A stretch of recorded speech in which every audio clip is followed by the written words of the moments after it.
Hello guys. आज का हमारा टॉपिक है डिसीजन मेकिंग। बहुत ही कॉमन सा टॉपिक है, बहुत ही नॉन सा है। आप सभी अपनी लाइफ में कभी ना कभी कोई डिसीजन लेते हो, बहुत बार लेते हो, तो बहुत ही कॉमन टॉपिक है। तो आइए शुरू करते हैं। तो डिसीजन होता क्या है? किसी भी सिचुएशन में कि कोई भी प्रॉब्लम या फिर कोई भी एम अचीव करने के लिए आप बहुत सारे अल्टरनेटिव्स में से एक चूज़ करते हो, तो वही एक्शन क्या होता है? डिसीजन होता है। आपने फील भी एक्सपीरियंस भी किया होगा कि कई बार आप किसी प्रॉब्लम में होते हैं, कोई सिचुएशन है, आपके पास बहुत सारे सॉल्यूशंस है, लेकिन आपको एक चूज़ करना है। तो आप क्या करोगे?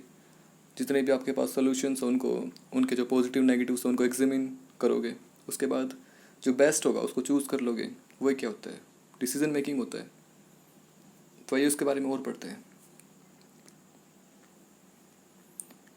तो आज हम इस वीडियो में करेंगे नेचर क्या होता है इसका, डिसीजन मेकिंग का, और साथ में प्रोसेस के बारे में, और उसके बाद करेंगे बेसिस क्या क्या है, ये किस क्या इम्पोर्टेंट है डिसीजन मेकिंग में। तो आइए शुरू करते हैं। तो पहले आता है कि इसका नेचर कैसा है। भाई, जो डिसीजन मेकिंग प्रोसेस है उसका नेचर कैसा है? तो पहला अभी ये गोल ओरिएंटेड प्रोसेस है। मतलब क्या है कि कोई भी डिसीजन प्रोसेस होती है वो किसी न किसी गोल पर आधारित होती है। कोई गोल होता है, कोई एम होता है, उसको अचीव करने के लिए उसको ध्यान में रख के हम वो डिसीजन लेते हैं। तो पहली इसकी जो करैक्टरिस्टिक्स है वो क्या है कि किसी गोल पे बेस्ड होती है। और दूसरा, it implies a set of alternatives. तो इसमें क्या होगा, बहुत सारे अल्टरनेटिव्स भी होंगे, मतलब सॉल्यूशंस होंगे किसी भी प्रॉब्लम की हल करने के लिए। उसको हल करने के लिए बहुत सारे अल्टरनेटिव्स होंगे, तो उनका इम्प्लीकेशन होगा, मतलब उनको हम अप्लाई करेंगे तो इम्प्लीकेशन भी होगा उनका अल्टरनेटिव्स का। और एक डायनेमिक प्रोसेस है, मतलब ये चेंज होती रहती है। ऐसा नहीं कि भाई आपने कोई डिसीजन ले लिया वो आपको पूरी लाइफ टाइम के लिए वो अप्लीकेबल होगा। जब सर्कमस्टांसेस चेंज होंगी तो वो डिसीजन भी आपको चेंज करना पड़ेगा। तो ये फ्लेक्सिबिलिटी होनी चाहिए डिसीजन में कि जब सिचुएशंस चेंज हो, कंडीशंस चेंज हो, तो उसके साथ वो हम उसको मॉडिफाई कर सकें। तो डायनेमिक होता है और कंटिन्यू होता है, और साथ में सेट ऑफ अल्टरनेटिव्स होता है। और फोर्थ क्या है, रिलेटेड टू इन्वायरमेंट। ऑब्वियसली कोई ना कोई इन्वायरमेंट होगा, कोई सिचुएशन होगी, उसके अकॉर्डिंग हमें डिसीजन लेना होता है, तो ये उससे जुड़ा होता है। और इन्वायरमेंट में क्या प्रॉब्लम होगी तो ऑब्वियसली वो किसी न किसी सिचुएशन से जुड़ा होगा। तो फोर्थ क्या है, एक कॉन्टीन्यूस प्रोसेस है। देखो, ऐसा नहीं है कि मैंने फिर पहले ही बताया कि ऐसा नहीं है कि आपने एक डिसीजन ले लिया और वो बस हो गया, ऐसा नहीं है। एक कंटिन्यूस प्रोसेस आपको डिसीजन लेने के बाद भी उसको बार बार मॉनिटर करना पड़ेगा, उसको एग्जामिन करना पड़ेगा, उसके जो रिजल्ट्स आए हैं, क्या चेंज करना है, क्या कंटिन्यू करना है। तो एक ये कॉन्टिन्यूस प्रोसेस है जो चलती रहती है। और फाइनली क्या है, इंटेलेक्चुअल प्रोसेस है। ओबियसली इंटेलेक्चुअल है, आपको आपके जो एक्सपीरियंस, आपका जो नॉलेज है, आपका जो इंटेलेक्ट है, उसको यूज़ करना पड़ेगा। जो आपकी तर्क शक्ति है, वटेवर, आपको उसको नॉलेज को यूज़ करना पड़ेगा। तो इंटेलेक्चुअल एक प्रोसेस है। आई होप आपको समझ आया होगा। तो ये नेक्स्ट करते हैं। तो अब पढ़ेंगे हम प्रोसेस के बारे में कि कौन कौन सी स्टेप्स होती हैं जिनको फॉलो करके कोई भी डिसीजन लिया जाता है। तो सबसे पहले identification of the problem. Obviously पहले हम क्या करेंगे, पहले हम सोचेंगे कि भाई प्रॉब्लम क्या है। कोई भी सिचुएशन है, प्रॉब्लम क्या है, उसको स्टडी करेंगे। तो पहचानेंगे पहले कि दिक्कत क्या है। उसके बाद क्या करेंगे, डायग्नाइज द प्रॉब्लम। तो जो प्रॉब्लम है उसका कारण ढूंढेंगे हम कि भाई किस वजह से वो प्रॉब्लम एग्जिस्ट कर रही है, भाई क्या कारण है। तो नेक्स्ट क्या है, अल्टरनेटिव्स ढूंढेंगे, डिस्कवर करेंगे कि भाई ठीक है, प्रॉब्लम ये है, उसका कारण ये है, तो कैसे हम इसको हल कर सकते हैं। तो फिर हमारे पास क्या है, हम डेटा कलेक्ट करेंगे और उसके बाद हमारे पास बहुत सारे सॉल्यूशंस आ जाएंगे। जैसे कि आपको कोई एग्ज़ाम क्लियर करना है, या कोई भी एग्ज़ाम है, आप क्या क्या करोगे, नोट्स इकट्ठा करोगे, बुक्स इकट्ठा करोगे, उसके बाद आप उनको स्टडी करोगे कि कौन सी बेस्ट है, किससे आपको ज़्यादा मार्क्स आएंगे।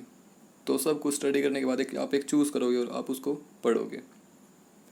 तो ऐसा ही प्रॉब्लम इसमें होता है डिसीजन मेकिंग में। वो भी एक डिसीजन ही होगा ना कि आपको बहुत में से एक चूज़ करना है। तो इसमें क्या करेंगे, पहले डिस्कवर करेंगे कि कौन कौन से आपके पास सॉल्यूशंस हैं। उसके बाद क्या करोगे, उनको इवेलुएट करोगे, उनको एग्जामिन करोगे कि कौन सा बेस्ट है कौन सा नहीं। उनके सारे जो पॉजिटिव एंड नेगेटिव्स हैं वो सारे एग्जामिन करोगे। और उसमें क्या क्या करोगे आप कि भाई कितना रिस्क है, कि आप अगर ये अल्टरनेटिव चूज़ करते हो तो इसमें कितना रिस्क है, इससे एम अचीव हो गया नहीं होगा, टाइम कितना लगेगा, टाइम कंज्यूमिंग है या फिर टाइम सेविंग है। और रिसोर्सेज कि भाई आपने जो चूज़ किया है आप उसको अचीव, अगर उसको आपको प्राप्त करना है तो उसके लिए आपके पास प्रॉपर रिसोर्सेज हैं या नहीं है। जैसे मुझे एक बुक खरीदनी है, अगर मेरे पास पैसे नहीं है तो मैं कैसे खरीदूँगा। तो बहुत सारे जो पॉजिटिव नेगेटिव्स हैं वो स्टडी करके हम एक चूज़ करेंगे। तो फाइनली क्या करेंगे, हम सिलेक्शन कर लेंगे कि भाई this is the best one, और हम इसको अपनी प्रॉब्लम के लिए यूज़ करेंगे।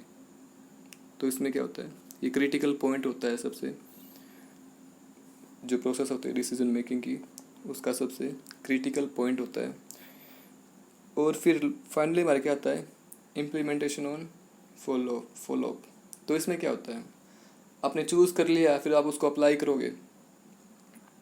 अप्लाई करने के बाद उसको ऐसा नहीं कि भी अप्लाई कर दिया तो बस काम ख़त्म हो गया, उसको बार बार आपको मॉनिटर भी करना पड़ेगा भाई जो आपका एम है उसकी डायरेक्शन में जा रहा है या नहीं जा रहा है, भाई रिस्क कम हो रहा है नहीं हो रहा है, या फिर वो प्रॉब्लम है जो उसके जो कॉजेज़ हैं वो वीक हो रहे हैं या नहीं हो रहे हैं।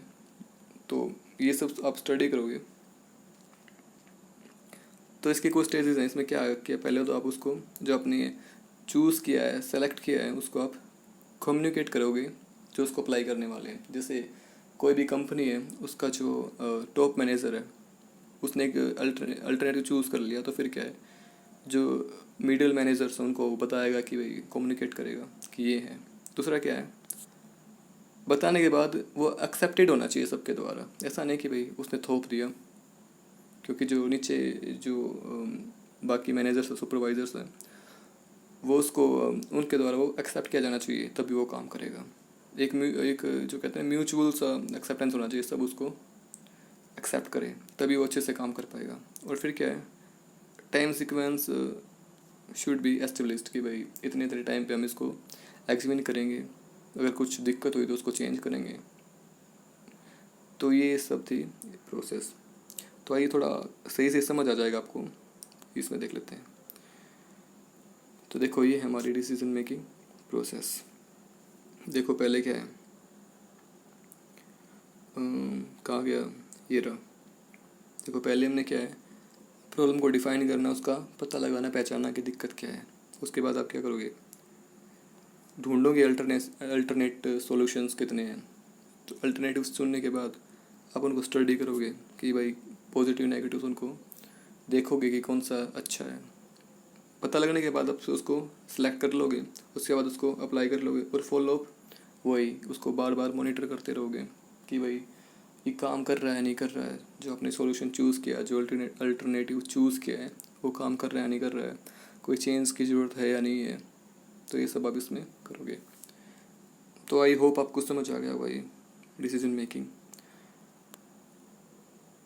तो ये कुछ बेसिस हैं कि भाई क्या क्या चीज़ें काम आती हैं, क्या क्या ज़रूरी होता है, बेस क्या होता है डिसीजन मेकिंग का। तो फर्स्ट क्या है, एक्सपीरियंस। ओबियसली अगर जो पास्ट एक्सपीरियंस है वो बहुत ही हेल्पफुल होता है कोई भी डिसीजन लेने के लिए। फॉर एग्ज़ाम्पल आपने अभी कोई डिसीजन लिया है, वो अच्छा उसने काम नहीं किया या फिर वो काम कर गया, तो क्या आप जब आप फ्यूचर में उस ऐसी कोई सिचुएशन से रिलेटेड डिसीजन लोगे तो वो जो एक्सपीरियंस है, पॉजिटिव रहा या फिर नेगेटिव रहा, वो काम आएगा। आप और ध्यान से उसको डिसीजन को ले पाओगे फ्यूचर में। तो जो पास्ट एक्सपीरियंस है वो बहुत ज़रूरी है, क्योंकि वो सिलेक्शन में भी आपके काम आएगा कि भाई नहीं पिछली बार ये ऐसा काम नहीं आया था तो कुछ चेंज करते हैं, या फिर पिछली बार भी सही रहा था तो इस बार भी हम यही चूज़ करेंगे। तो जो एक्सपीरियंस है वो काफ़ी काम आता है। नेक्स्ट है एक्सपेरिमेंट। हाँ, तो इसमें क्या आप टेस्टिंग करोगे और ट्राई करोगे। टेस्ट तो करना पड़ेगा, कोई भी अल्टरनेटिव उसको टेस्ट करोगे। जैसे कोई भी कार लॉन्च करती है कोई कंपनी, तो पहले उसको मार्केट में उतारे, उस पर एक्सपेरिमेंट करेगी कि जो कस्टमर्स के जो नीड्स एंड रिक्वायरमेंट्स हैं उनको सेटिस्फाई करेगी या नहीं करेगी। उसके बाद ही वो उसको मार्केट में उतारेंगे। तो इसमें क्या है, टेस्टिंग एंड ट्राइंग भी होनी चाहिए, एक्सपेरिमेंटेशन होना चाहिए। तो फिर क्या है, मॉडल। इसमें क्या है, एक रिसर्च से जुड़ा है। तो इसमें क्या करते हैं, एक मॉडल तैयार करते हैं, जो डिसीजन मेकिंग प्रोसेस उसका एक मॉडल तैयार करेंगे। उसमें क्या है, जो उसके एलिमेंट्स है वेरियस प्रोसेस के, उनके जो बीच में रिलेशंस है उनको स्टडी करेंगे कि भाई अगर इस ये एलिमेंट इसका दूसरे पे क्या फ़र्क पड़ रहा है, ये कितना कनेक्टेड है दूसरे से, किसको स्ट्रॉन्ग करना है। तो ये सब स्टडी किया जाता है, एक मॉडल तैयार किया जाता है। तो आजकल क्या है, कंप्यूटर सॉफ्टवेयर्स आ गए हैं, उनसे ये काफ़ी इजी हो गया है जो मॉडल तैयार करना होता है। तो उस मॉडल के थ्रू क्या है, बिजनेस प्रॉब्लम्स को एक्सप्रेस किया जाता है मॉडल्स की फॉर्म में। तो ये थे बेसिस ऑफ डिसीजन मेकिंग। तो बस हो गया, बहुत ही कॉमन सा टॉपिक था।